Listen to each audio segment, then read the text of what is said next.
But I really do appreciate you spending the time to watch Farmer Don grow some vittles. Good news, great news, and some not so good news. Actually, this is in keeping with my history of growing microgreens. I've had great success in the past growing the microgreens in jars, and this recent experiment just reinforces that. If you were to put a gun to my head right now, I would say go with the glass jar method. Plus, more stuff to come. So the good news is my jarred seeds are sprouting beautifully. The mason jar method seems to provide the easiest, most accessible environment for growing microgreens. This is good because this jarred method requires the least amount of materials to get started and maintain microgreens. Added bonus, when they're finished growing, you simply put the whole jar into the refrigerator and consume as needed, which is frequently. I found that they stay good in the refrigerator for about 7 days, but I've usually eaten them all by then. Okay, the not so good news. The soil method isn't really doing so hot. I give. One container is showing very strong growth in one half of the medium.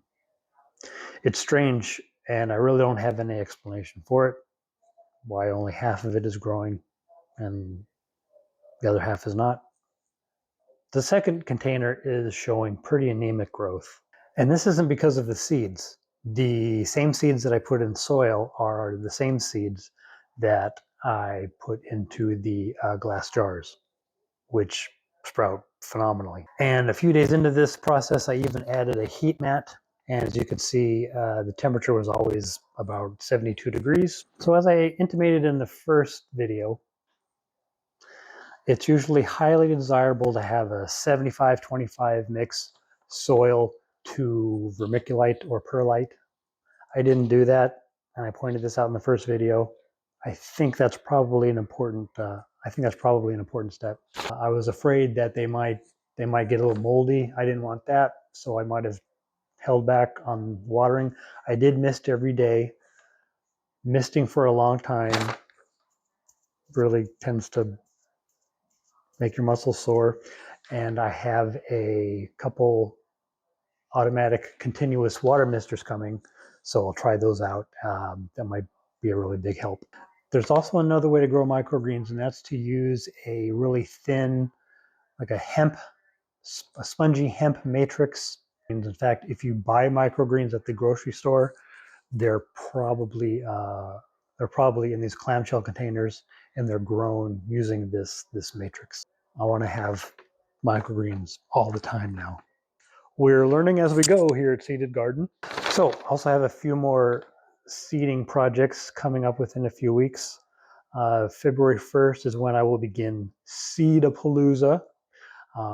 I have many trays, hundreds and hundreds and hundreds of perennial plants and annuals I'm going to be starting.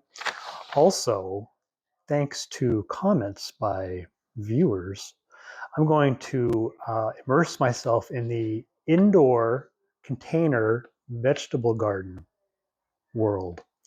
And I've purchased a bunch of seeds, and that'll be coming up next. That's going to be really fun. But I really do appreciate you spending the time to watch Farmer Don grow some vittles. I love growing stuff from seeds. There's nothing like it. It's just so fun.